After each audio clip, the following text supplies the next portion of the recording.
बंगाल के सिलीगुड़ी में ड्राईपोर्ट पर बाहरी लोगों से काम करवाने पर हंगामा हो गया। ड्राईपोर्ट रेल या सड़क मार्ग के जरिए किसी बंदरगाह से जुड़ा होता है, जहां से सामान लाने ले जाने का काम होता है। लेकिन सिलीगुड़ी के लोगों ने यह आरोप लगाया है कि ड्राईपोर्ट प्रशासन ये काम बाहरी लोगों से करवा रही है।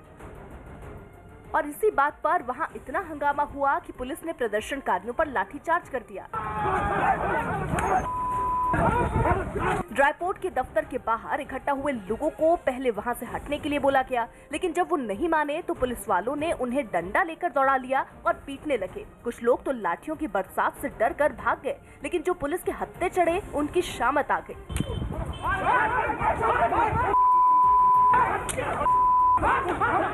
इस दौरान कुछ प्रदर्शनकारियों को हिरासत में भी लिया गया, क्योंकि उन पर तोड़फोड़ करने के आरोप लगे। लाठीचार्ज से पहले की जो तस्वीरें आई, उनमें दफ्तर की खिड़कियों के शीशे चकनाचूर दिखे। बताया गया कि हंगामा करने वालों ने अधिकारियों की टेबल का कांच चूर-चूर कर दिया।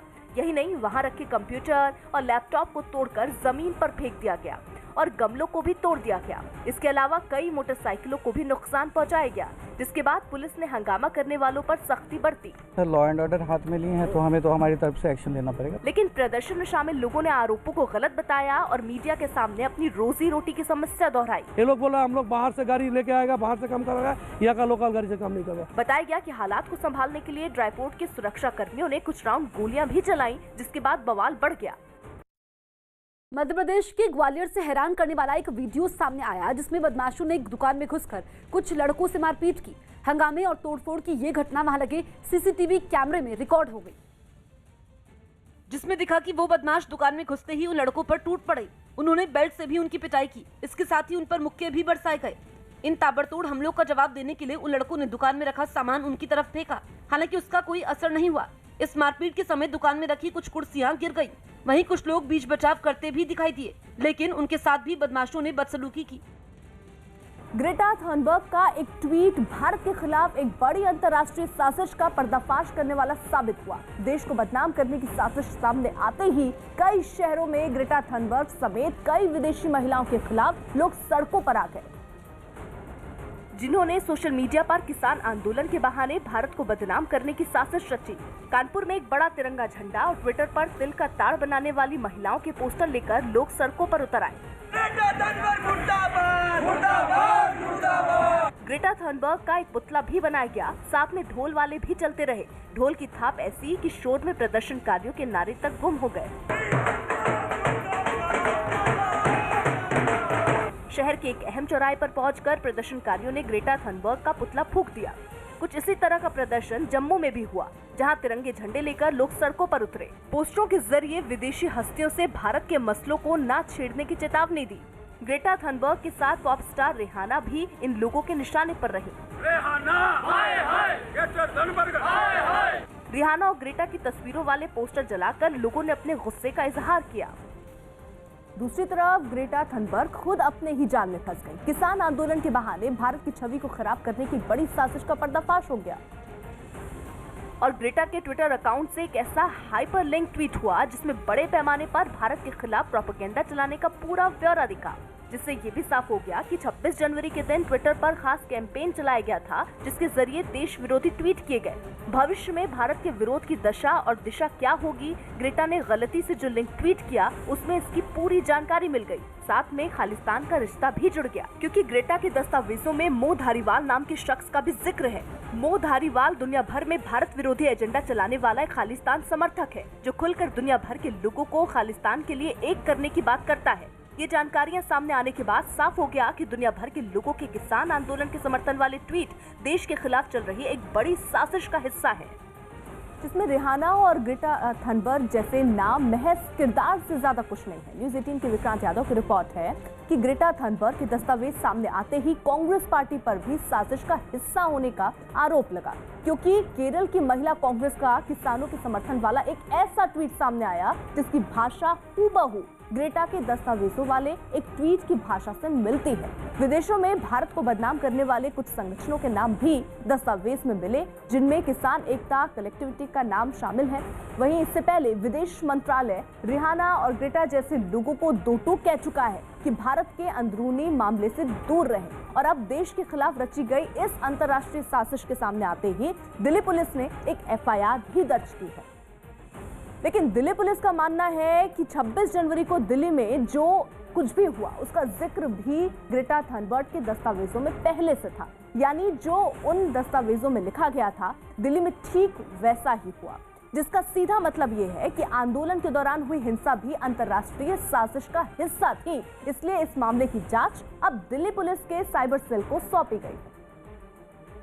Particular toolkit has come to our notice, and taking cognizance of this toolkit, Delhi Police have registered a case under section 124A, 153A, 153 and 120B IPC.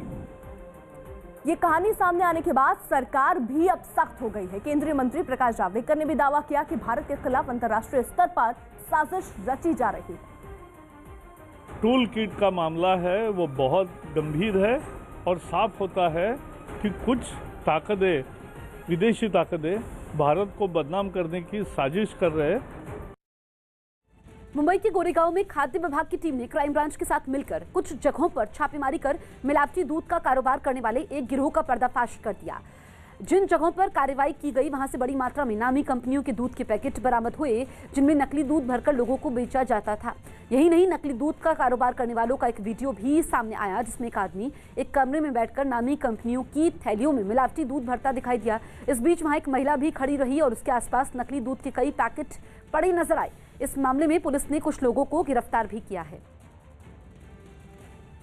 Reputed company की थैलियाँ जो रहती है वो टैंपर की जाती है और उसमें खराब पानी मिक्स करके दोबारा पैक करके वो आम आदमी को बेचे जाते हैं। तो ऐसी इंफॉर्मेशन मिलने के बाद पिछले मंथ भी हमने एक बड़ी कार्रवाई की।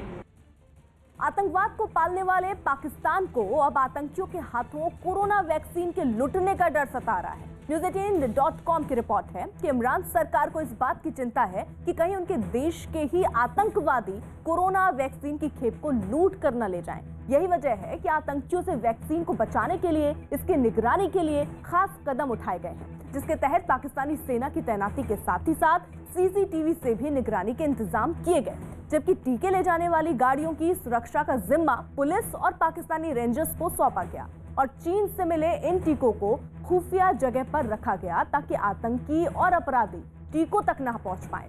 चीन ने पाकिस्तान को कोरोना की 5 लाख वैक्सीन देने का वादा किया है, जिससे सबसे पहले वहां के स्वास्थ्य कर्मियों को लगाया जा रहा है। क्रिकेटर राहुल तेवतिया की सगाई हो गई। राजस्थान रॉयल्स के क्रिकेटर राहुल तेवतिया ने सगाई कर ली। इसकी जानकारी उन्होंने सोशल मीडिया के जरिए दी। सलमान खान ने राजस्थान हाईकोर्ट में एक याचिका दाखिल की और काले हिरण के शिकार मामले में शनिवार को निजी तौर पर पेश होने से छूट मांगी। गुजरात के कॉलेजों में सोमवार से फर्स्ट ईयर की क्लासें शुरू हो जाएंगी। इससे पहले राज्य में 9वीं से 12वीं तक के स्कूल खोले जा चुके हैं। सुशांत केस के ड्रग्स कनेक्शन मामले में एनसीबी ने 31वीं गिरफ्तारी कर ली। एनसीबी ने जगताप सिंह आनंद नाम के बड़े ड्रग्स तस्कर को मुंबई से दबोच लिया, जो कि इसी मामले में कुछ रोज पहले गिरफ्तार किए गए ड्रग तस्कर करमजीत का भाई है। जगताप सिंह आनंद को एनसीबी ने मुंबई से गिरफ्तार किया है और इस वक्त उसे इसी दफ्तर में रखा गया है। एनसीबी ने करमजीत के बैंक खाते से जगताप के अकाउंट में लगातार पैसे ट्रांसफर होने का रिकॉर्ड मिलने पर उसे गिरफ्तार किया। What is the role of this new arrested person? एक तरफ जहां कोरोना से सहमे लोग टीके के लिए अपनी बारी का इंतजार कर रहे हैं, तो वहीं हॉलैंड में शेर के बच्चों को भी खास तरह के टीके लगाए गए। वहां के चिड़ियाघर में रखे गए शेर के ये बच्चे कुछ महीने के ही हैं, जिन्हें कैट फ्लू नाम की बीमारी से बचने के लिए टीका लगाया गया। वहां से सामने आए वीडियो में चिड़ियाघर के कर्मचारी शेर के इन बच्चों को एक एक कर पिंजरे से बाहर लाते दिखे। बाहर लाने के बाद इन बच्चों की सेहत की जांच की गई और उनका वजन नापा गया। सब कुछ ठीक होने के बाद इन्हें कैट फ्लू का टीका लगाया गया। इस बीच उन्हें कुछ दूसरी संक्रामक बीमारियों से बचाव के लिए भी दवाएं दी गई। कैट फ्लू बिल्लियों की प्रजाति के बीच तेजी से फैलने वाली बीमारी है। ऐसे में ये बच्चे भी इसकी चपेट में ना आए, इसके लिए उन्हें टीका लगा दिया गया।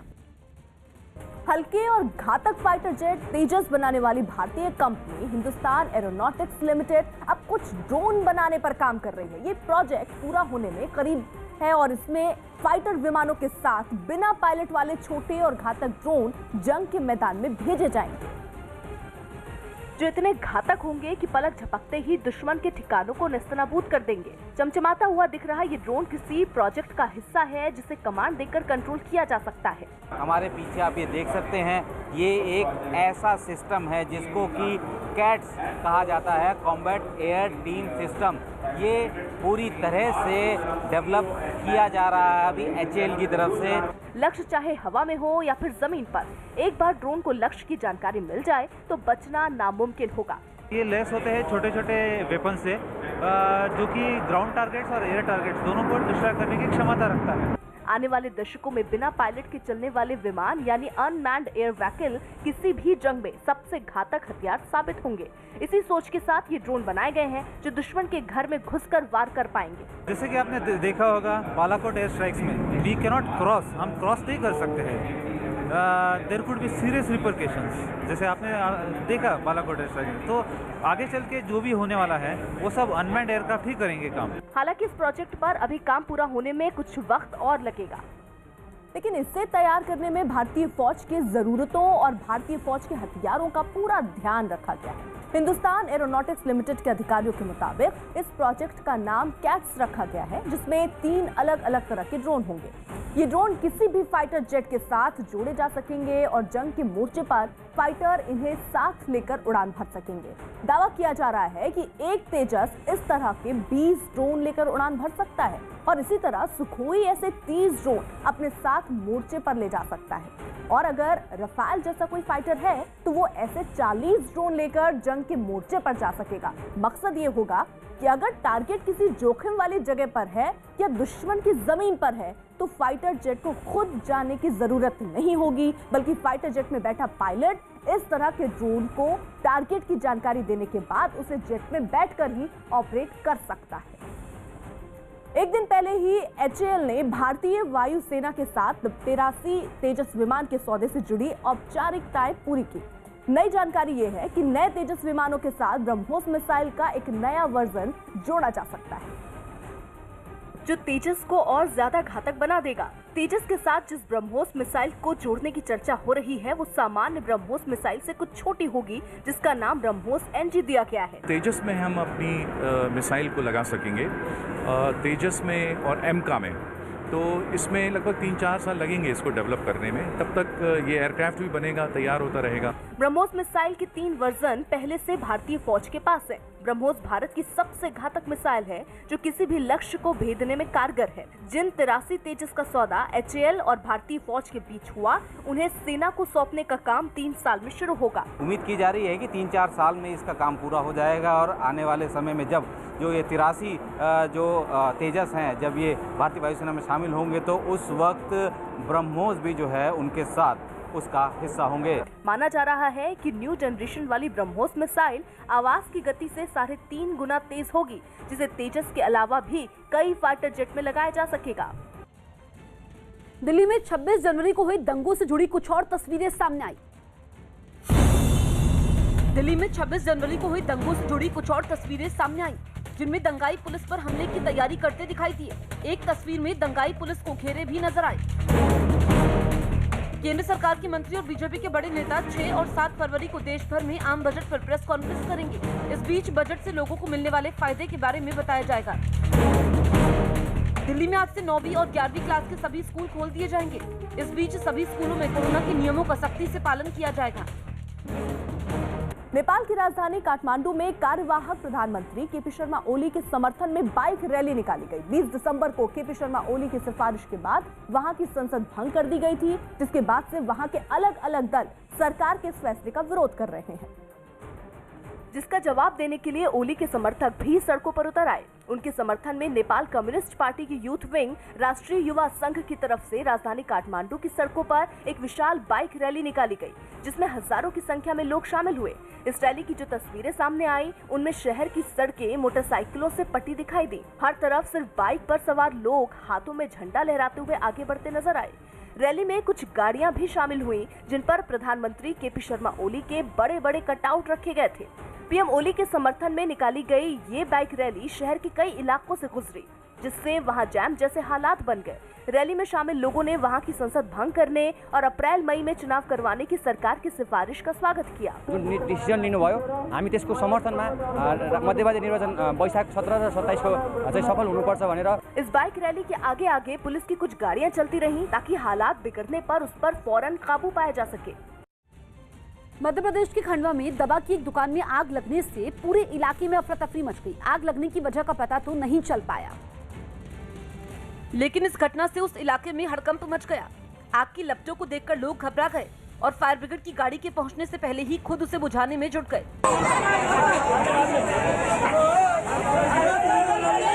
उस दुकान के आसपास कई और दुकानें भी थी जिनमें आग के फैलने का खतरा था, लिहाजा लोगों ने उस पर काबू पाने के लिए अपनी तरफ से कोई कसर नहीं छोड़ी। इतनी देर में दमकल विभाग की टीम भी वहां पहुंच गई।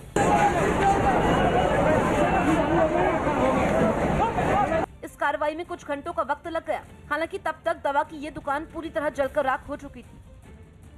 पड़ोसी देश म्यांमार में तख्ता पलट के खिलाफ आवाज उठाने के लिए वहां के लोगों ने अनोखा प्रदर्शन किया। उन्होंने अहिंसा के रास्ते पर चलते हुए थाली बर्तन पीटकर, तालियां बजाकर, गीत गाकर सेना की ज्यादती का विरोध किया। और म्यांमार के सबसे बड़े शहर यंगोन में लगातार दूसरे दिन सेना को आईना दिखाने के लिए यही तरीका अपनाया गया। सूरज ढलने के बाद लोग अपने अपने घरों की बालकनी में आ गए और बर्तन बजाने लगे।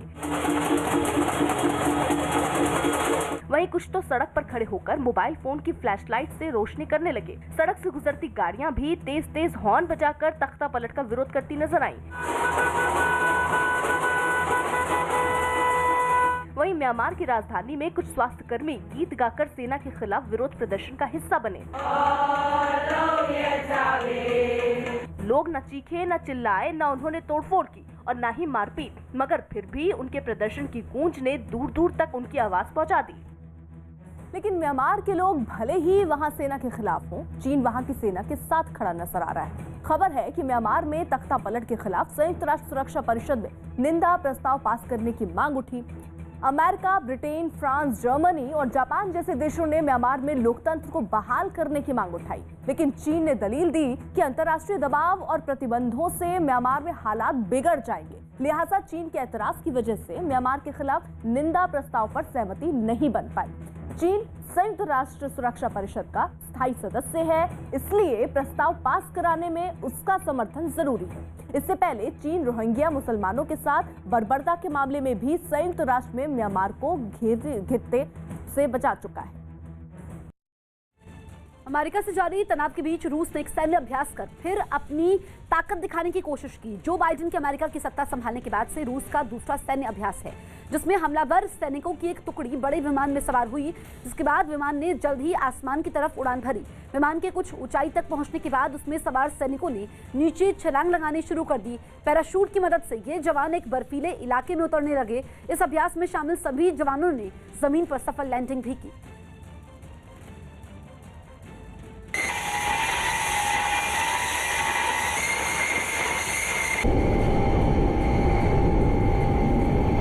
राज्यसभा की कार्यवाही के दौरान दिग्विजय सिंह और ज्योतिरादित्य सिंधिया अचानक आमने सामने आ गए। दोनों के बीच न कोई तकरार हुई, न कोई बहस, लेकिन पूरी संसद खिलखिलाकर हंसने पर मजबूर हो गई।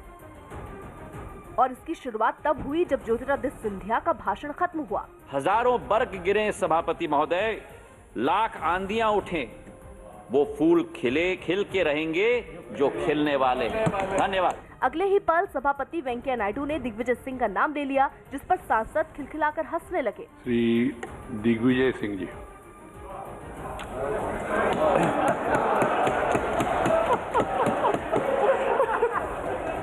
सांसदों को हंसता देख स्पीकर भी सफाई देने लगे। मैंने कुछ परिवर्तन किया नहीं, उसमें तो वो लिस्ट में जो आए उसी के हिसाब से मैंने बुलाया। माहौल कुछ हल्का हुआ तो दिग्विजय सिंह भी चुटकी लेने से नहीं चूके। माननीय सिंधिया जी को बधाई देता हूं माननीय सभापति महोदय, जितने अच्छे ढंग से वे यूपीए सरकार में सरकार का पक्ष रखते थे, उतना ही अच्छे ढंग से उन्होंने आज भाजपा का पक्ष रखा है। जवाब सिंधिया ने भी दिया और दोनों नेताओं का मध्य प्रदेश वाला रिश्ता साफ हो गया। आपको बधाई हो। वाह जी महाराज, वाह, वाह जी महाराज। प्लीज प्लीज, हमेशा रहेगा। आप जिस पार्टी में रहे, आगे भी जो हो, हमारा आशीर्वाद आपके साथ था, है और रहेगा। ये घटना तब हुई जब राज्यसभा में राष्ट्रपति के अभिभाषण पर चर्चा चल रही थी। चौरी चौरा शताब्दी महोत्सव में संबोधित करते हुए पीएम ने एक बार फिर देश के किसानों को भरोसा दिया कि सरकार उन्हें आत्मनिर्भर बनाने के लिए प्रतिबद्ध है। 1000 और मंडियों को इनाम से जोड़ा जाएगा। मंडी में जब किसान अपनी फसल बेचने जाएगा तो उसे और आसानी हो जाएगी। ये सब फैसले हमारे किसान को आत्मनिर्भर बनाएंगे। एक तरफ पीएम देश के किसानों के फायदे की बात कर रहे हैं तो दूसरी ओर विपक्षी नेता भड़काऊ बयान देने से बाज नहीं आ रहे। इस बार एनसीपी सुप्रीमो शरद पवार ने किसानों को उकसाने वाला बयान दिया। ऐसी ही परिस्थिति जब आएगी, आज जो शांति से वो किसान वहाँ बैठा है, शायद ये शांति का रास्ता छोड़कर कोई अलग रास्ते पर जाएगा तो इसकी पूरी जिम्मेदारी आज ये भारतीय जनता पार्टी की सरकार को लेनी पड़ेगी।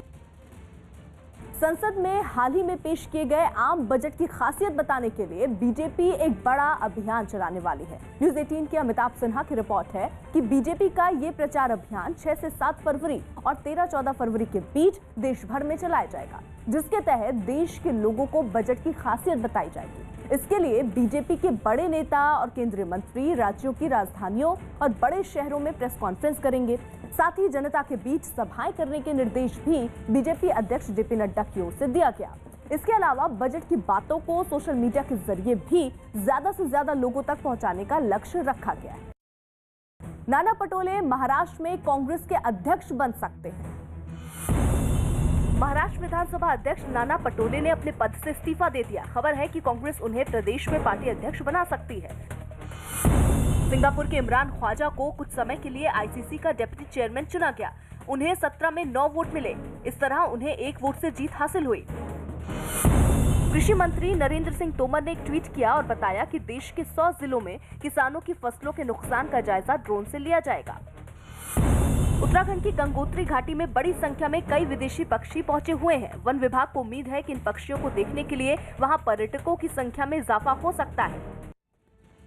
छात्रों के आंदोलन को दबाने के लिए ताकत का सहारा लेने वाला तुर्की अब सवाल उठाने वाले अंतर्राष्ट्रीय समुदाय पर ही खींच उतार रहा है। राष्ट्रपति एर्दोगान वहां की यूनिवर्सिटियों में दखल बढ़ाकर अपनी विचारधारा थोपना चाहते हैं। इसके लिए उन्होंने अपने वहां खास लोगों की नियुक्ति भी की है। लेकिन छात्रों को उनका ये फैसला बिल्कुल भी रास नहीं आया। उनकी इस तानाशाही का जोरदार विरोध शुरू हो गया।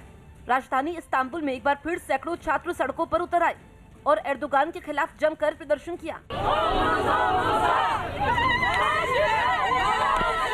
छात्रों के इस आंदोलन को वहां की विपक्षी पार्टियों ने भी समर्थन दिया, जिससे एर्दोगान की मुसीबतें और बढ़ गई। आंदोलन को कुचलने के तमाम हथकंडे आजमाए जाने के बावजूद प्रदर्शनकारी पीछे हटने को तैयार नहीं हुए। प्रदर्शनकारी पुलिस से भिड़ने में भी पीछे नहीं हटे। बाद में पुलिस ने ताकत का इस्तेमाल करते हुए कई प्रदर्शनकारियों को हिरासत में ले लिया। वीडियो में पुलिस कई लोगों को जबरन घसीटते हुए ले जाती दिखी। प्रदर्शन के समय कई लोगों को हिरासत में ले लिया गया। हालांकि इससे भी छात्रों का हौसला कमजोर नहीं हुआ और वो मोर्चे पर डटे रहे।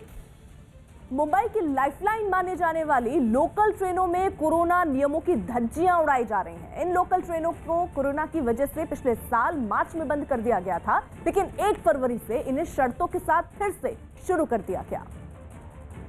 और शर्त ये है कि सफर के दौरान यात्रियों को मास्क पहनना और सोशल डिस्टेंसिंग का पालन करना जरूरी होगा, ताकि लोग कोरोना की चपेट में आने से बचे रहें। लेकिन प्रशासन की तमाम कोशिशों के बाद भी लोग कोरोना नियम को मानने को तैयार नहीं।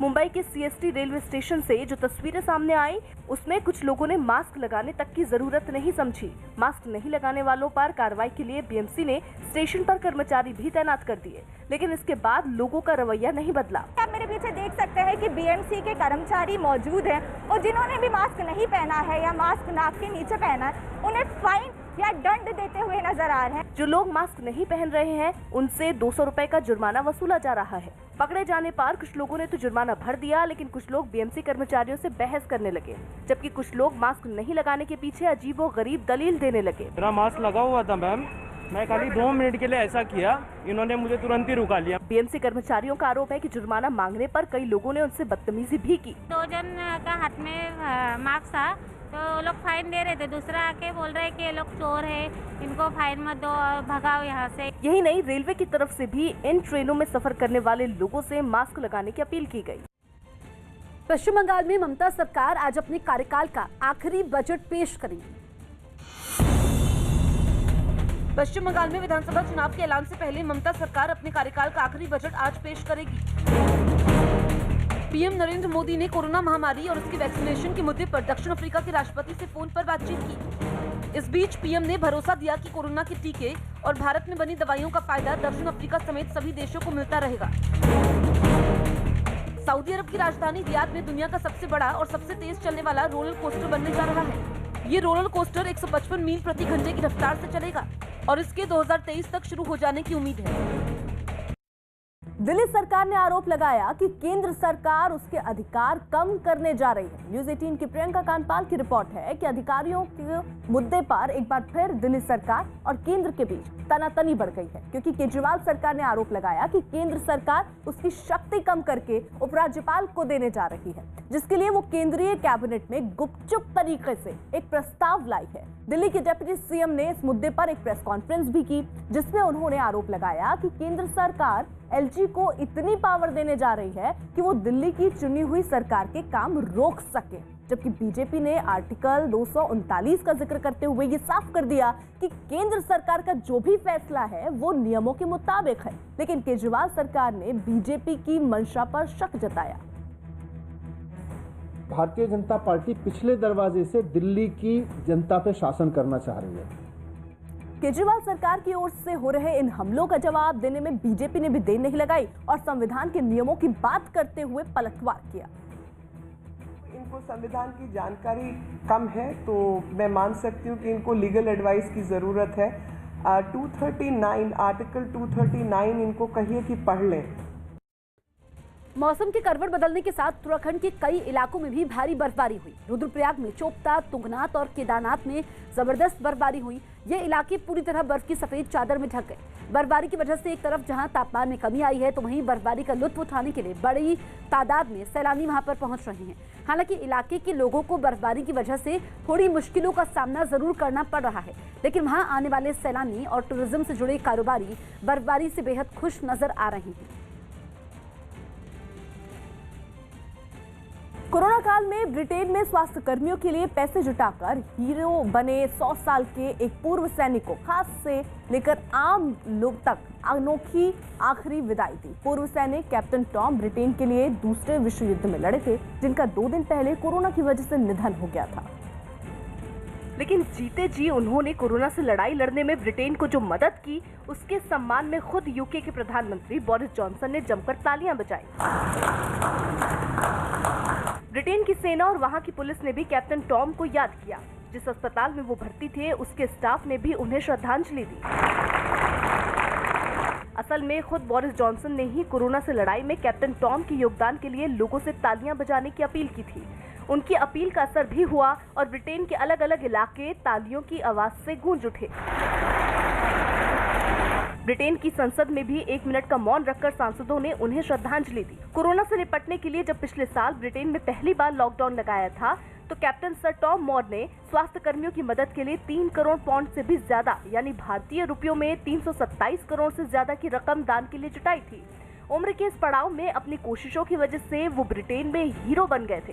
हालांकि कोरोना ही उनका दुश्मन साबित हुआ और 100 साल की उम्र में उनकी मौत हो गई। पटना में रुपेश सिंह के परिवार ने पुलिस की जांच पर सवाल खड़े किए हैं। पुलिस के दावों को खारिज करते हुए परिवार ने सीबीआई जांच की मांग की है। बिहार पुलिस ने रुपेश हत्याकांड की गुत्थी सुलझाने का दावा करते हुए एक आरोपी को गिरफ्तार किया था और हत्या के पीछे रोड रेज की बात कही थी। 12 जनवरी को एयरपोर्ट से घर लौटने के समय इंडिगो एयरलाइंस के स्टेशन मैनेजर रुपेश सिंह को बाइक सवार कुछ बदमाशों ने गोली मार दी थी। हाई कोर्ट की निगरानी में सीबीआई की जांच इस मामले में आप चाहती हैं? जी, संतुष्टि नहीं है इस बात से हमको। एक छोटा सा बात के लिए कोई इतना बड़ा दुर्घटना को अंजाम दे देगा, सही नहीं लग रहा है। 2 बच्चा को लेके रहना है, सुरक्षा तो चाहिए ना। परिवार के आरोपों के बाद अब इस मामले में सियासत भी शुरू हो गई। की जांच का विषय है, लेकिन उनके परिवार ने इस जांच में सवाल खड़ा किया है। तो जांच होनी चाहिए और तरीके से होनी चाहिए। और हमको लगता है कि सफ़ेद पोशों को बचाने के लिए और जो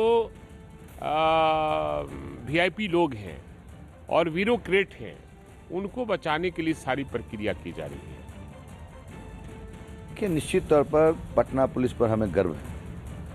जो पटना के सीनियर एसपी ने जो प्रेस कॉन्फ्रेंस करके बताया और जो अपराधी पकड़े गए वो भी कबूल किया कि मैंने ही मारा था रुपेश जी को, तो कल उन्वेदन हो गया। इसमें इफ अगर बट का सवाल क्या है? उत्तर प्रदेश के मथुरा से एक हैरान करने वाली तस्वीर सामने आई, जहां लोगों ने एक बछड़े और बच्चिया की शादी बड़ी धूमधाम से कराई, जिसमें बैंड बाजा भी था और बाराती भी शामिल हुए। सिर पर सेहरा बांधकर बछड़ा पूरी शान के साथ बग्गी पर सवार होकर अपनी दुल्हन बच्चिया को लेने उसके दरवाजे पर पहुंचा।